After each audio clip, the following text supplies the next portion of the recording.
le dernier, dont la famille là est encore pleine de malédictions, de problèmes. Mais c'est encore moi que tu as identifié dans ce néant-là pour pouvoir aller. N'est-ce pas bizarre? Comment moi je peux avoir confiance que vraiment c'est Dieu? Paul pouvait dire que c'est dans ma faiblesse que je suis fort. Paul avait cette écharpe-là. Vous connaissez l'écharpe, non? Tu vois ce bois-là? Si tu ne fais pas attention, ce n'est pas encore bien poncé, ni quoi que ce soit. Mais il y a des petits morceaux de bois qui sortent, n'est-ce pas? Il suffit qu'un petit bout entre dans ta chair et que ce soit une douleur. C'est ce que Paul avait. Cette écharpe-là, tu vas prendre la lame parfois, tu vas couper, ça ne sort pas. Vous avez déjà eu ça? Tu prends la lame. Moi, c'est 2 jours, ça m'est arrivé, vraiment, j'ai dit que c'est grave. Habituellement, tu prends une pince à épiler et tu tires le corps étranger. Maintenant, là, tu prends jusqu'à la lame. Je ne veux pas quand même ouvrir le sang jusqu'à je ne sais où. Amen. Donc, imaginez-vous cette douleur permanente. Mais malgré cette écharpe-là, la Bible dit que Paul a dit, c'est dans ma faiblesse que je suis fort. Bien, mais lorsque ça ne va pas, dis-toi, c'est dans ma faiblesse que je suis fort.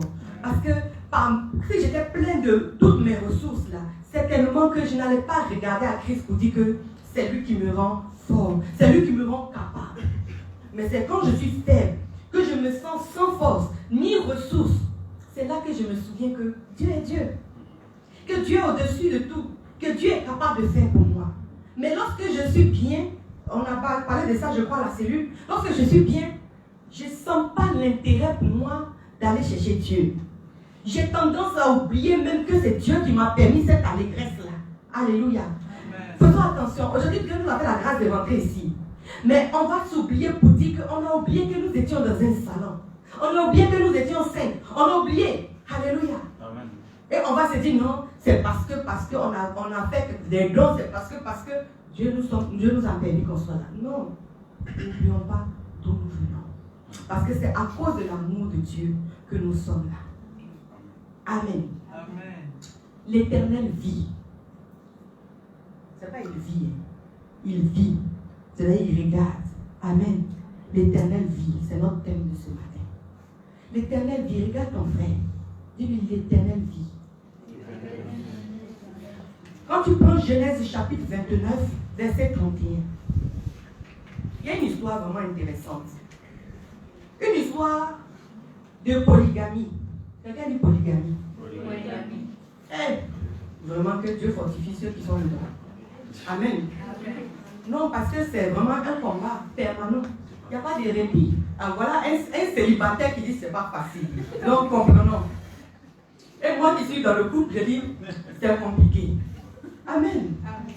Que Dieu fortifie ceux qui sont dans cet état.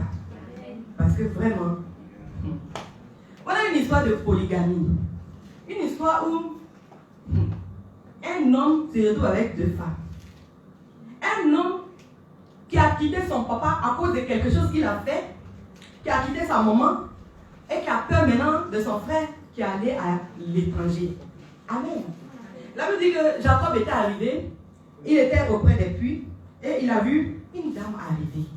Et une dame, certainement à distance, il a vu cette femme-là. Wow, elle est jolie, hein? Parfois, nous-mêmes, femmes, quand tu regardes quelqu'un arriver, tu dis, oh, elle est jolie, hein? Et tu commences à trembler, tu doutes même de ta capacité. Amen. Souvent, c'est à cause de ça, nous les femmes, on n'aime pas apprécier nos camarades, n'est-ce pas? Il faut apprécier l'autre. C'est important. Ça, c'est l'amour. Quand tu regardes ta camarade, tu dis, tu es jolie aujourd'hui, regarde les jumelles. Wow, c'est ça même jumelle aujourd'hui, là. Même modèle, asymétrique. Ce n'est que la coiffure qui change. Alléluia. Il faut apprécier l'autre. Jacob a fait l'air de rien. Il a fait accolade, que c'est moi ton frère, tout ça là, hein? L'enfant de ton oncle, de ta tante, ma maman est parent avec ton papa. Et donc, ils étaient dans la joie. Mais ça, c'est un plan de commencement. Alléluia. Amen. Le gars avait déjà vu la sœur. Il avait déjà commencé ses plans. Mais la Bible dit qu'au fur et à mesure, il avait compris qu'il avait des intentions. Et il a voulu prendre pour épouse cette dernière. Son oncle lui a dit quoi? Il n'y a pas de problème. Et non, d'abord, il a commencé à chercher le travail. Et on lui a dit, tu veux quoi comme salaire? Je vous ai dit que le gars, dès qu'il a vu la sœur, il avait déjà son plan. Oh non, c'est pas compliqué. C'est pas compliqué. Et juste donne-moi ta fille comme épouse. C'était juste ça son salaire. Donc, Jacob avait déjà cette attirance-là pour Rachel. La Bible dit quoi? Genèse 31. L'Éternel vit que Léa n'était pas aimée. Il la rendit féconde tandis que Rachel était stérile. Pourquoi est-ce que Léa n'était pas aimée? Pose la question. Pourquoi Léa n'était pas aimée? Tu ne poses pas la question. Ou bien tu as la réponse. Quand tu lis un peu plus haut, verset 16, il dit, or Laban avait 2 filles. L'aînée s'appelait Léa et la cadette Rachel. Léa avait les yeux délicats, mais Rachel était belle de taille et belle de figure. Est-ce que vous avez vu comment j'ai appuyé? Belle de taille et belle de figure. Proverbe 31, verset 10 dit quoi? La grâce, elle est trompeuse. Amen. Il y a une version que j'ai lue là. On dit quoi? Le charme est trompeur et la beauté, elle est... Non, elle est futile. Ça, c'est une autre version. Je crois que c'est Semeur qui dit ça. Donc, la grâce, c'est pas là, comme on vient de dire là, mais on parle d'une forme de beauté. Tu as cette beauté-là qui n'a pas de nom. C'est ce que Rachel était. Une bellesse. Mais quand il la regarde, il n'y a pas de commentaire à faire. On dit qu'elle avait une belle taille. Selon les cultures, c'est taille fine. Selon d'autres, c'est, on dit chez nous, Aoulaba. Donc, chacun a sa catégorie. Pour eux, en tout cas, elle était belle. Visage bien joli. Et à l'époque, c'était un élément très important pour une femme. Être jolie, avoir aussi des enfants. Les 2 éléments faisaient la valeur de la femme. Mais voici qu'on dit que Léa, elle avait les yeux délicats. Ce qui veut dire quoi? Que Léa ne voyait pas bien, que Léa louchait. Quand il regarde même là, on n'a pas donné d'autres qualificatifs pour elle. Juste, elle avait un problème d'yeux. Voyez-vous déjà la comparaison? Tu es dans une situation et puis tu es là, mais on ne te voit pas. C'est Rachel que l'on voit. Pourquoi? Parce que Rachel brille. Parce que Rachel, physiquement, quand tu la regardes, elle attire. Il y a des personnes comme ça aujourd'hui, quand vous êtes ensemble, vous êtes en groupe, c'est toujours elle qu'on regarde, n'est-ce pas les filles? Et on se connaît. C'est toujours elle qu'on regarde. Mais, parmi vous là, il y en a une qui est différente. Parfois, excusez-moi, elle est un peu grosse. Parfois aussi, physiquement, en tout cas, elle n'a rien d'attirant. Quand elle parle aussi, même là, tout est gâté. Il y en a des comme ça. Alléluia. Donc, dans cette histoire-là, Léa n'était pas aimée. Et quand tu n'es pas aimé, dans polygamie en plus, on va te montrer. Vous savez, quand on arrive à cette partie-là, l'Éternel dit, c'est-à-dire que vous avez fait tout ce que vous voulez. Jacob, c'est écrit là, Jacob aima Rachel. À cause de ça, il a encore travaillé pour avoir cette dernière-là. Il dit non, c'est pas ce que j'ai demandé. Je suis allé pour acheter un produit, vous me donnez autre chose.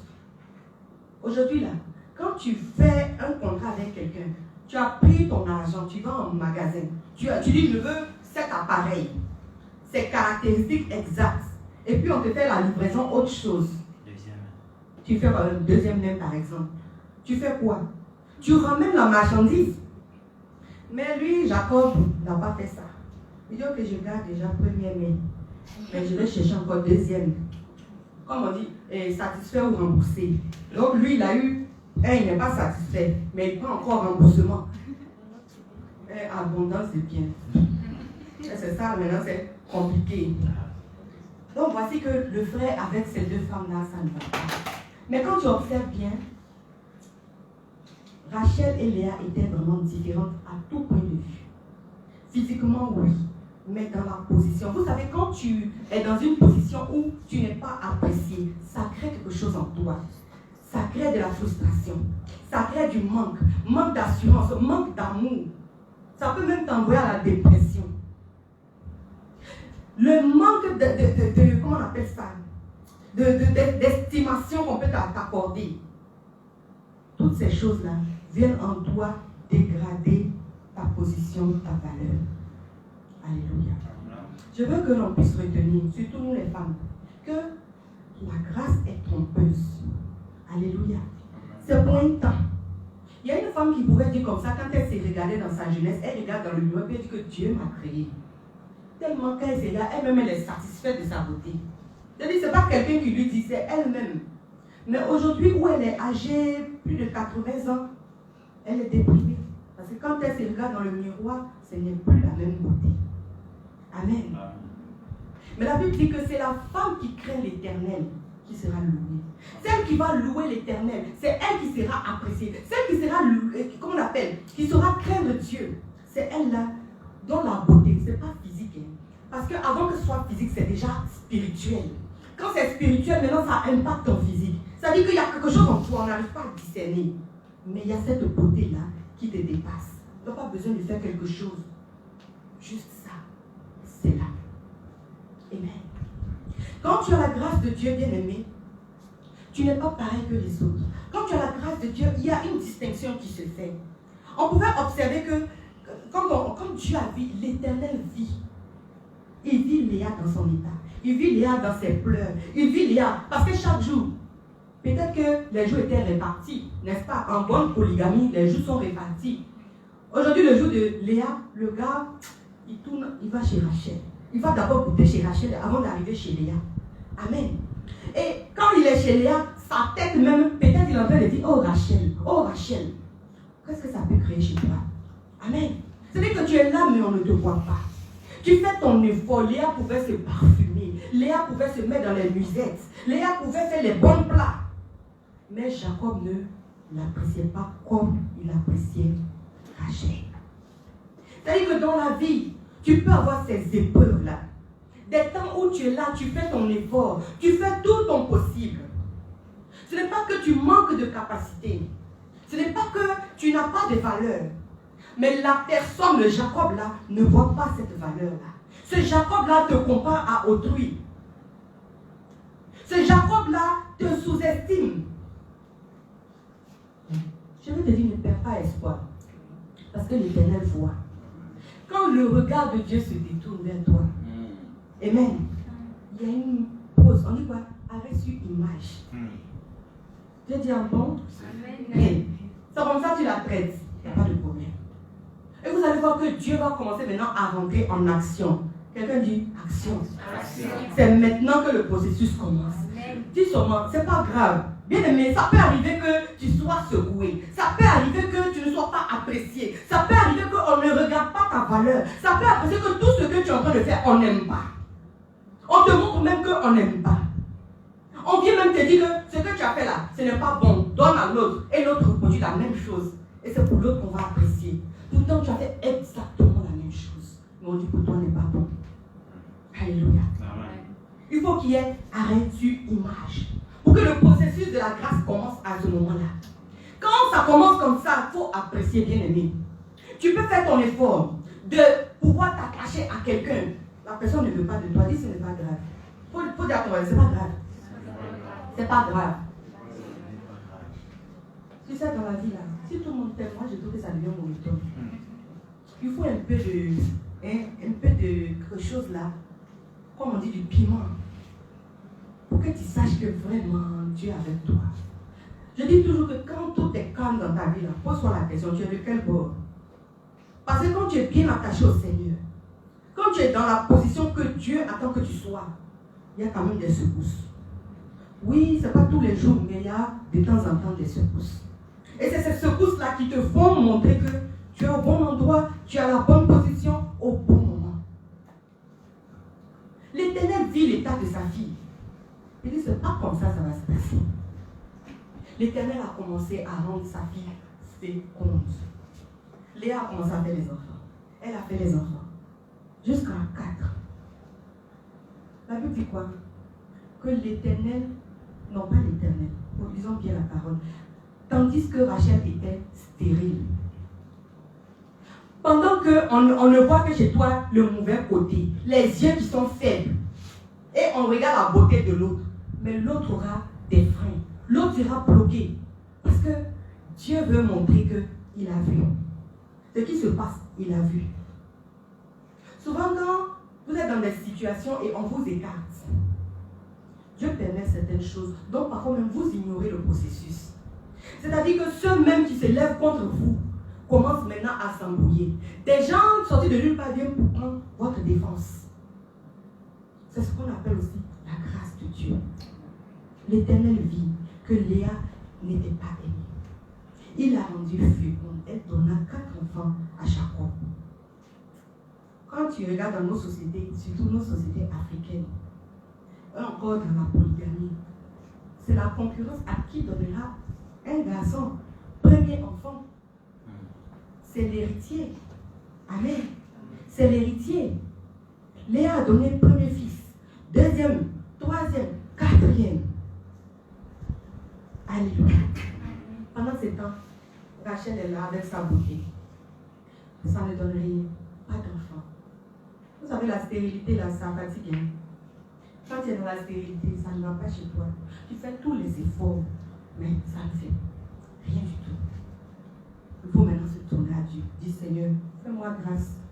Je vais aller voir gynécologue, ils vont donner traitement. Je vais aller même au village, on va donner les feuilles. Quand Dieu dit stérilité, c'est stérilité. Il n'y a que maintenant la main de Dieu qui vient entrer en action. Amen. Amen. Cette femme-là est restée comme ça, à pleurer jour, nuit. Peut-être que pendant que Jacob est avec Rachel, elle est en train de pleurer. Seigneur, pourquoi? Qu'ai-je donc fait? Pourquoi moi? Pourquoi je ne suis pas jolie? Pourquoi je n'ai pas une belle forme? Pourquoi mon mari ne m'aime pas? Pourquoi est-ce que ce n'est pas moi qui suis à cette place-là? Et il nous arrive ces choses. Pourquoi dans notre vie nous ne sommes pas à cette place que nous voulons? Pourquoi nous n'avons pas cet amour-là que nous pensons devoir recevoir? C'est normal. L'Éternel doit voir. Il dit que sa main n'est pas trop courte. Sa main n'est pas courte. Mais c'est à cause de ce que nous faisons, Esaïe, que lui n'agit pas. Léa ne s'est pas écartée. Léa ne s'est pas emportée. Elle est restée comme une femme soumise qui craignait Dieu. Elle a continué avec son époux. Amen. Mais quand tu regardes l'histoire de Léa, Rachel a eu des enfants après, n'est-ce pas? Rachel a eu qui comme enfant? Elle a eu Joseph. Joseph était Benjamin. Mais Joseph a eu une grande destinée, n'est-ce pas? On peut dire que... Mais donc, Léa, finalement, elle a gagné quoi? On l'a traité comme une sapérienne. On l'a négligée. On ne lui a pas apporté les honneurs, malgré tous les enfants. C'est-à-dire quand elle a fini de pouvoir faire pour elle, elle a envoyé sa servante. Sa servante aussi était féconde, parce qu'à cette époque, c'était normal. Sa servante a eu les enfants, c'est comme si ce sont ses propres enfants. C'est fini, Rachel a enchaîné. C'est-à-dire qu'il y avait cette concurrence-là, une rivalité. Quand la grâce de Dieu doit rentrer dans ta vie, bien aimée, il n'y a pas de repos. Il y a toujours un combat, mais que toi aussi, tu ne dois pas te reposer. Rachel luttait, mais Léa ne se laissait pas faire. Léa continuait toujours. Léa n'a pas dit, bon, comme il ne m'aime pas là, je me refuse. Comme il ne m'aime pas là, je m'éloigne. Comme il ne m'aime pas, je quitte ce foyer. Oh non, reste où tu es. Dis-le, reste où tu es. Quand tu vas rester où tu es, c'est alors que Judas va apparaître dans ta vie. Quand tu regardes la vie de Judas, Judas était celui-là qui avait quoi? Reçu la royauté. Prenons Genèse 49. Genèse 49 nous dit quoi?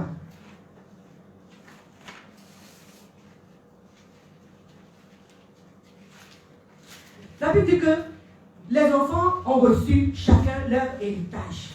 Chacun a reçu une part. J'ai dit tout à l'heure que normalement le premier enfant que Léa a donné à Jacob, c'est celui-là qui est l'héritier, n'est-ce pas? Mais Ruben a eu le malheur d'aller avec la concubine de son père. N'est-ce pas une malédiction? Cette malédiction, quand tu vas lire tout ce chapitre, tu vas voir que chaque enfant a reçu sa part. Et Ruben, lui, n'a pas pu recevoir l'héritage de son père à cause de cet acte-là. Il dit dans le verset 3, Ruben, toi mon premier-né, ma force est les prémices de ma vigueur, supérieure en dignité et en puissance, impétueux comme les eaux. Tu n'auras pas la prééminence. Tu n'auras pas la prééminence. C'est-à-dire que ce qui était prévu pour toi, je ne vais pas te donner. La première place, celui de chef, celui qui va me succéder, tu n'auras pas ça à cause de ce que tu as fait. Mais quand on va continuer à lire au verset 10, il dit quoi de Judas? Verset 8. Tu recevras les hommages de tes frères. Ta main sera sur la nuque de tes ennemis. Les fils de ton père se prosterneront devant toi. Judas est un jeune lion. Tu reviens du carnage, mon fils. Il ploie les genoux, il se couche comme un lion, comme une lionne qui le fera lever. Le sceptre ne s'éloignera point de Juda, ni le bâton souverain d'entre ses pieds, jusqu'à ce que vienne le Shiloh. Et que les peuples lui obéissent. Il attache à la vigne son âne et au meilleur cep le petit de son ânesse. Il lava dans le vin son vêtement et dans le sang des raisins son manteau. Amen. Amen. Amen. Amen. Voici ce que le Père a déclaré pour son fils Judas. Quand tu lis pour Joseph au verset 22, on va continuer à lui dire qu'il aura des bénédictions. Tu peux lire verset 25. Il aura des bénédictions, etc. Amen. Mais quand tu observes les deux destinées, il y a une différence. La destinée de Judas, on dit que c'est celui-là qui va régner. C'est celui-là d'où on parle de lion de la tribu de Judas. On dit qu'il aura l'autorité, il aura le règne. C'est lui qui a le pouvoir sur tous les autres. Joseph a été roi. Et comment on appelle? Si on veut dire vice-gouverneur. Mais qu'est-ce qui s'est passé? La transition n'a pas été comme il faut. Ce qui a amené quoi? L'esclavage. Donc si tu regardes un peu, ceux qui sont sortis de Léa et ceux qui sont sortis de Rachel, nous dirons que la grâce a accompagné les enfants de Léa, en particulier Judas. Parce que de Judas est sorti quoi? David. De Judas est sorti quoi? Jésus-Christ. Amen. Donc lorsque tu es méprisé, lorsque tu n'es pas aimé, lorsque tu n'es pas à la position où toi tu penses que tu dois être, c'est pas grave. Amen. Parce que l'Éternel doit voir ces choses-là. L'Éternel doit voir que tu n'es pas aimé. L'Éternel doit voir que cela crée en toi quelque chose qui n'est pas bon. Pour pouvoir rentrer en action. Mais lorsqu'il rentre en action, bien aimé, reste calme. Parce qu'il y a des gens aujourd'hui, quand Dieu commence à faire, ils vont commencer à sauter comme les sauterelles. Sauter dans tous les sens et commencer à crier même comme les grillons. Amen. Reste calme et apprécie juste la grâce de Dieu. Léa ne s'est pas vantée parce qu'elle a eu le dessus, elle a eu beaucoup d'enfants, elle a eu tous les enfants en premier. Non. Léa est restée calme. Quand tu sais d'où tu viens, de je ne suis pas aimée. Ah, maintenant, celle qui donne les enfants, dont Judas, tu restes au calme, bien aimé. Tu as une assurance quand tu marches, tu as une assurance quand tu parles. Et tes défauts ne deviennent que des qualités. Parce que c'est à cause de ces défauts-là que Dieu rentre en action dans ta vie. Amen. Si aujourd'hui tu vois que ta vie, elle n'est pas comme tu voudrais, elle n'est pas brillante, elle n'est pas glorieuse, mais dis juste que Dieu, lui, il sait pourquoi il a permis ça. La Bible dit que Dieu fait toutes choses bonnes. Quand il a fini de créer les choses, il dit, c'est bon. Quand je me regarde, je dis, c'est bon. Amen. Amen. Je regarde mon pied, je vois, c'est bon. Je regarde mes yeux, je ne vois pas clair, je mets les lunettes, c'est bon. Amen. Amen. Alléluia. Amen. Rachel était une voleuse bien-aimée. Est-ce que vous savez? Malgré sa beauté, c'était une voleuse. Volée jusqu'à même son propre père. C'est quoi ça? On dit la beauté, là, c'est quelque chose qui est passager. On dit souvent les jolies filles ne sont pas intelligentes. Quand tu es jolie, là, il faut faire démonstration du contraire. Amen. Amen. Démonstration du contraire. Aujourd'hui, c'est ça la tendance. Je suis en Christ, je me mets bien. La gloire de Dieu est sur moi. Ça fait que j'ai ce charme-là. J'ai cette grâce-là. Où je passe, j'ai la faveur. À cause de la grâce de Dieu sur ma vie. Alléluia. C'est grâce sur grâce quoi? Grâce en termes physiques. J'ai une apparence belle. Mais grâce parce que la faveur de Dieu m'accompagne. Et cette faveur-là, c'est la puissance de Dieu qui m'accompagne. Qui ouvre les portes. Là où je ne peux pas rentrer, je rentre. La Bible dit que quand Abraham était avec sa femme, Sarah, ils allaient dans des endroits. Mais c'est à cause de la femme qu'il avait les opportunités. Ce n'est pas parce que lui-même il était un vrai gars qui avait la diplomatie et tout ça. Mais c'est parce qu'à côté, il y avait la grâce. Alléluia. Les gens disent souvent que, conseil au nouveau marié, que ça c'est la femme qui va te donner la grâce. Mais on dit qu'il y a d'autres femmes aussi, quand elles rentrent dans ta vie, c'est le désordre, c'est le chaos. Alléluia. Pour dire que quand tu marches avec quelqu'un, regarde avec qui tu es en train de marcher. Cette personne t'apporte quoi de plus ou de moins? Cette cette personne-là, quand vous êtes ensemble, c'est quoi le surplus dans ta vie? Qu'est-ce que ça te donne de faire pour avancer avec Dieu? Alléluia. Le processus de la grâce commence par la difficulté. Le processus de la grâce continue par l'éternelle vie. Et il fait arrêt sur image. Alléluia. Il te regarde.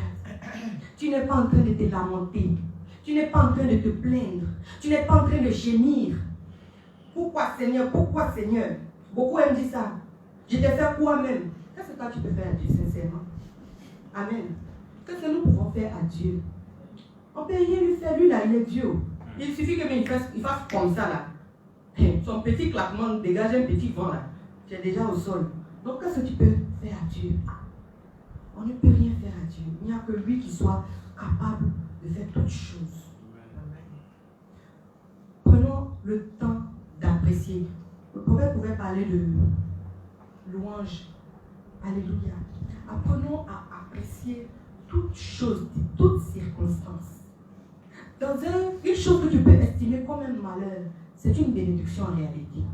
Parce que toute chose vient de la perception que tu as. La grâce de Dieu vient de la perception que tu as des choses. Si tu vois toute chose en difficulté, hier c'était qui ici? Chérie, oh non, je ne vais pas y arriver. Mais ce que tu déclares, c'est ce qui t'arrive. La Bible dit quoi? Quand tu crains une chose, elle t'arrive. Non, moi je suis bégo. C'est ce que Moïse a dit. Oh non, mais moi qui suis-je? Et quelqu'un pouvait donner cette parole la dernière fois, c'était vraiment un éclairage. Je dis que quand Moïse a commencé à douter que Dieu a fini par faire pause, l'Éternel vit Moïse. Amen. C'est qu'il a regardé partout, il a vu les Aaron, il a vu les Myriam, il a vu tous ces gens-là. Mais il a vu même Jéhu qui était déjà dans le désert là-bas. Dieu voit tout, hein. Mais il dit, c'est toi Moïse. Mais toi Moïse, tu doutes que c'est bien Dieu qui dit, c'est toi qui l'as vu. C'est-à-dire, on dit dans l'entreprise, il y a une promotion, il y a un poste vacant. Venez déposer vos candidatures. On a déposé les candidatures. Dans toutes ces candidatures-là, on a tout balayé. Et puis quelqu'un se dit, oh, il y a telle personne là, dans tel service, c'est cette personne-là qui est bien. Mais quand on t'appelle, toi-même, tu n'es pas sûr de toi, tu doutes. Moi, comme ça, là, moi, je suis juste secrétaire. Est-ce que je peux devenir chef du service? Amen. Wow. Il y a quelqu'un comme ça, son témoignage est là. La personne était chef de service. La personne est arrivée en haut, au grand trône là-bas. Je ne vais pas vous dire le niveau, sinon on va tout savoir. Amen. Elle est arrivée au plus haut des niveaux, des chefs de service. Elle a dépassé tous les niveaux des directeurs. Amen. Dans sa fleur de l'âge, c'est-à-dire qu'elle est très jeune. Amen. Mais Dieu lui a fait grâce. Dans cette grâce-là, le discernement n'a pas été. Parce que c'est un enfant de Dieu. Et pourquoi elle a eu cette grâce-là? Elle était dans un endroit où il était dit qu'elle n'était pas censée y être. Et à cause de ce que ces gens-là ont dit, le boss des boss a dit très bien, à partir de désormais, tu t'assois ici. De chef, elle est passée au niveau très supérieur. Mais parce que tu n'as pas saisi la grâce que Dieu t'a donnée, tu as oublié d'où tu viens, Dieu te fait redescendre. Amen. Et quand ça se passe comme ça, tu deviens amer, tu deviens aigri. Parce que tu as oublié ton origine. Amen. Quand vous serez sur les podiums, n'oubliez pas ici les casseroles. N'oubliez pas ici votre pianiste. Souvenez-vous de votre espoir à l'époque. À l'époque. Quand on dit à l'époque, ça veut dire qu'on n'a eu un parcours. Vous savez, il y a une servante de Dieu. Si je me trompe, c'est Juanita Bainon. Vous la connaissez, c'est une américaine. Elle ne faisait qu'attraper la Bible, si je ne me trompe pas, de P.D. Jakes. C'était genre son protocole, quoi. Mais aujourd'hui, c'est une grande servante de Dieu. Amen. Pour dire que même toi, Maggie, tiens, où tu es là, tu ne connais pas de lui. Mais quand tu seras là-bas demain, rappelle-toi où tu étais. Amen. C'est en cela que Dieu nous fait gravir des étapes supérieures. Mais lorsque tu oublies là, la grâce, c'est comme un robinet que l'on ouvre. À un moment donné, quand tu crois que tu en as de trop, Dieu ferme ce robinet-là. Parce que la grâce, c'est pas ce que tu vois, mais elle est bien au-delà. On parle de la miséricorde de Dieu à notre égard. Quand Dieu te voit, bien aimé, quand tu marches dans la rue, puis tu t'arrêtes et puis tu regardes une chose là, c'est parce que la chose, quelque chose t'attire, n'est-ce pas? Sinon, tu vas continuer la route. Mais si Dieu donc fait cette pause-là pour te regarder, ça veut dire qu'il t'aime. On ne regarde pas des choses qui ne nous intéressent pas. On ne regarde que des choses qui nous intéressent. Que le Seigneur te bénisse. Amen. Dis que le Seigneur te bénisse. Amen. L'Éternel vit et l'Éternel te voit. Dans la position où tu es, il voit ta situation, il voit les combats, il voit les épreuves, il voit même les attaques. Il y a des gens qui ne t'aiment pas, ce n'est pas forcé qu'ils t'aiment. Moi-même, j'aime quand ils ne m'aiment pas, j'aime tellement ça. Oh. C'est vrai que ce n'est pas facile. Au début, vraiment, ça m'attristait. Mais plus le temps passe, plus je dis c'est bien, c'est une bonne chose. Il faut continuer, parce que ma portion sera encore plus grande. Et quand ça vient, toi-même tu vas être choqué, parce que tu seras acteur de la bénédiction. Et puis je te remercie et je continue le chemin. Alléluia. Donc il n'y a pas besoin de se fâcher ni de se mettre en colère. Un prestige. Non, hein? On est dans l'assurance de ce qui nous arrive là sera bon. Amen. Amen. On va se lever, on va prier. Certainement dans ta vie, il y a quelque chose dont tu as